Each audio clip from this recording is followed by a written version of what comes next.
श्रीमद् भागवत महापुराण सप्तम स्कंध तीसरा अध्याय।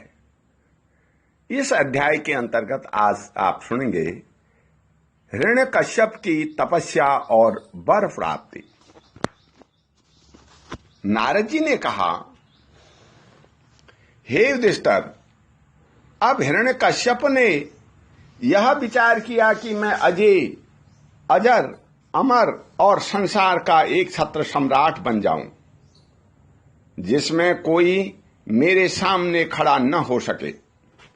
इसके लिए वह मंदरांचल की एक घाटी में जाकर अत्यंत दारुण तपस्या करने लगा। वहां हाथ ऊपर उठाकर आकाश की ओर देखता हुआ वह पैर के अंगूठे के बल पृथ्वी पर खड़ा हो गया। उसकी जटाएं ऐसी चमक रही थी जैसे मलयांचल प्रलय काल के सूर्य की किरणें। जब वह इस प्रकार तपस्या में संलग्न हो गया, तब देवता लोग अपने अपने स्थानों और पदों पर पुनः प्रतिष्ठित हो गए। बहुत दिनों तक तपस्या करने के बाद उसकी तपस्या की आग धुएं के साथ सिर से निकलने लगी। वह चारों ओर फैल गई और ऊपर नीचे तथा अगल बगल के लोगों को जलाने लगी। उसकी लपटों से नदी और समुद्र खौलने लगे। द्वीप और पर्वतों के सहित पृथ्वी डगमगाने लगी। ग्रह और तारे टूट टूट कर गिरने लगे तथा दसों दिशाओं में मानो आग लग गई। हिरण्यकश्यप की उस तपोमयी आग की लपटों से स्वर्ग के देवता भी जलने लगे। वे घबराकर स्वर्ग से ब्रह्मलोक में गए और ब्रह्मा जी के प्रार्थना करने लगे, हे देवताओं के भी आराध्य देव जगतपति ब्रह्मा जी, हम लोग हिरण्यकश्यप के तप की ज्वाला से जल रहे हैं। अब हम स्वर्ग में नहीं रह सकते। हे अनंत, हे सर्वाध्यक्ष, यदि आप उचित समझें तो अपनी सेवा करने वाली जनता का नाश करने के पहले ही यह ज्वाला शांत कर दीजिए। हे भगवान, आप सब कुछ जानते ही हैं, फिर भी हम अपनी ओर से आपसे यह निवेदन कर लेते हैं कि यह किस अभिप्राय से यह घोर तपस्या कर रहा है। सुनिए, उसका विचार है कि जैसे ब्रह्मा जी अपनी तपस्या और योग के प्रभाव से इस चराचर जगत की सृष्टि करके सब लोकों से ऊपर सत्यलोक में विराजते हैं, वैसे ही मैं भी अपनी उग्र तपस्या और योग के प्रभाव से वही पद और स्थान प्राप्त कर लूंगा। क्योंकि समय असीम है और आत्मा नित्य है। एक जन्म में नहीं, अनेक जन्मों में, एक युग में नहीं, अनेक युगों में अपनी तपस्या की शक्ति से मैं पाप पुण्यादि के नियमों को पलटकर इस संसार में ऐसा उलटफेर कर दूंगा जैसा पहले कभी नहीं हुआ था। वैष्णवादि पदों में तो रखा ही क्या है, क्योंकि कल्प के अंत में उन्हें भी काल के गाल में चला जाना पड़ता है। हमने सुना है कि ऐसा हट करके ही यह घोर तपस्या में जुटा हुआ है। आप तीनों लोकों के स्वामी हैं। अब आप जो उचित समझें वही करें। हे ब्रह्मा जी, आपका यह सर्वश्रेष्ठ परमेष्टि पद ब्राह्मण एवं गौओं की वृद्धि, कल्याण, विभूति, कुशल और विजय के लिए है। यदि यह हिरण्यकश्यप के हाथ में चला गया तो सज्जनों पर संकटों का पहाड़ टूट पड़ेगा। हे युधिष्ठिर, जब देवताओं ने भगवान ब्रह्मा जी से इस प्रकार निवेदन किया, तब वे भृगु और दक्ष आदि प्रजापतियों के साथ हिरण्यकश्यपु के आश्रम पर गए। वहां जाने पर पहले तो वे उसे देख ही न सके, क्योंकि दीमक की मिट्टी, घास और बांसों से उसका शरीर ढक गया था। चींटियां उसकी मेदा, त्वचा, मांस और खून चाट गई थी। बादलों के ढके हुए सूर्य के समान वह अपनी तपस्या के तेज से लोगों को तपा रहा था। उसको देखकर ब्रह्मा जी भी विस्मित हो गए। उन्होंने हंसते हुए कहा, ब्रह्मा जी ने कहा, बेटा हिरण्यकश्यप, उठो उठो, तुम्हारा कल्याण हो। कश्यप नंदन, अब तुम्हारी तपस्या सिद्ध हो गई।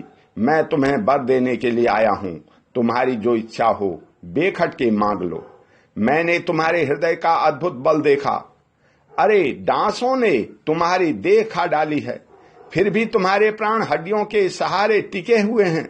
ऐसी कठिन तपस्या न तो पहले किसी ऋषि ने की थी और न आगे भी कोई करेगा। भला ऐसा कौन है जो देवताओं के 100 वर्ष तक बिना पानी के जीता रहे। बेटा हिरण्यकश्यपु, तुम्हारा यह काम बड़े बड़े धीर पुरुष भी कठिनता से कर सकते हैं। तुमने इस तपोनिष्ठा से मुझे अपने बस में कर लिया है। दैत्य शिरोमणे, इसी से प्रसन्न होकर मैं तुम्हें जो कुछ मांगो दिए देता हूं। तुम हो मरने वाले और मैं हूं अमर, अतः तुम्हें मेरा यह दर्शन निष्फल नहीं हो सकता। नारद जी कहते हैं, हे युधिष्ठिर, इतना कहकर के ब्रह्मा जी ने उसके चींटियों से खाए हुए शरीर पर अपने कमंडलों का दिव्य एवं अमोघ प्रभावशाली जल छिड़क दिया। जैसे लकड़ी के ढेर में से आग जल उठे, वैसे ही वह जल छिड़कते ही बांस और दीमकों की मिट्टी के बीच से उठ खड़ा हुआ। उस समय उसका शरीर सब अवयवों से पूर्ण एवं बलवान हो गया था। इंद्रियों में शक्ति आ गई थी और मन सचेत हो चुका था। सारे अंग वज्र के समान कठोर एवं तपाए हुए सोने की तरह चमकीले हो गए थे। वह नवयुवक होकर उठ खड़ा हुआ। उसने देखा कि आकाश में हंस पर बैठे हुए ब्रह्मा जी खड़े हैं। उन्हें देखकर उसे बड़ा आनंद हुआ। अपना सिर पृथ्वी पर रख करके उसने उनको नमस्कार किया। फिर अंजलि बांध करके नम्र भाव से खड़ा हुआ और बड़े प्रेम से अपने निर्विमेष नयनों से उन्हें देखता हुआ गदगद वाणी से स्तुति करने लगा। उस समय उसके नेत्रों में आनंद के आंसू उमड़ रहे थे और सारा शरीर पुलकित हो रहा था। हिरण्यकश्यप ने कहा, कल्प के अंत में यह सारी सृष्टि काल के द्वारा प्रेरित तमोगण से घने अंधकार से ढक गई थी। उस समय स्वयं प्रकाश स्वरूप आपने अपने तेज से पुनः इसे प्रकट किया। आप ही अपने त्रिगुणमय रूप से इसकी रचना, रक्षा और संहार करते हैं। आप रजोगुण, सत्वगुण और तमोगुण के आश्रय हैं। आप ही सबसे परे और महान हैं। आपको मैं नमस्कार करता हूं। आप ही जगत के मूल कारण हैं। ज्ञान और विज्ञान आपकी मूर्ति हैं। प्राण, इंद्रिय, मन और बुद्धि आदि विकारों के द्वारा आपने अपने को प्रकट किया है। आप मुख्य प्राण सूत्रात्मा के रूप से चराचर जगत को अपने नियंत्रण में रखते हैं। आप ही प्रजा के रक्षक भी हैं। हे भगवान, चित्त, चेतना, मन और इंद्रियों के स्वामी आप ही हैं। पंचभूत शब्दादि विषय और उनके संस्कारों के रचयिता भी महतत्व के रूप में आप ही हैं, जो वेद ज्ञाता, अधर्यु, ब्रह्मा और उद्गाता इन ऋतुजों से होने वाले यज्ञ का प्रतिपादन करते हैं। वे आपके ही शरीर हैं। उन्हीं के द्वारा अग्निस्तोम आदि 7 यज्ञों का आप विस्तार करते हैं। आप ही संपूर्ण प्राणियों के आत्मा हैं, क्योंकि आप अनादि अनंत अपार सर्वज्ञ और अंतर्यामी हैं। आप ही काल हैं। आप प्रतिक्षण सावधान रह करके अपने क्षण, लय आदि विभागों के द्वारा लोगों की आयु क्षीण करते रहते हैं। फिर भी आप निर्विकार हैं, क्योंकि आप ज्ञान स्वरूप परमेश्वर, अजन्मा, महान और संपूर्ण जीवों के जीवनदाता अंतरात्मा हैं। हे प्रभु, कार्य, कारण, चल और अचल ऐसी कोई भी वस्तु नहीं है जो आपसे भिन्न हो। समस्त विद्या और कलाएं आपके शरीर हैं। आप त्रिगुणमयी माया से अतीत स्वयं ब्रह्मा हैं। यह स्वर्णमय ब्रह्मांड आपके गर्भ में स्थित है। आप इसे अपने में से ही प्रकट करते हैं।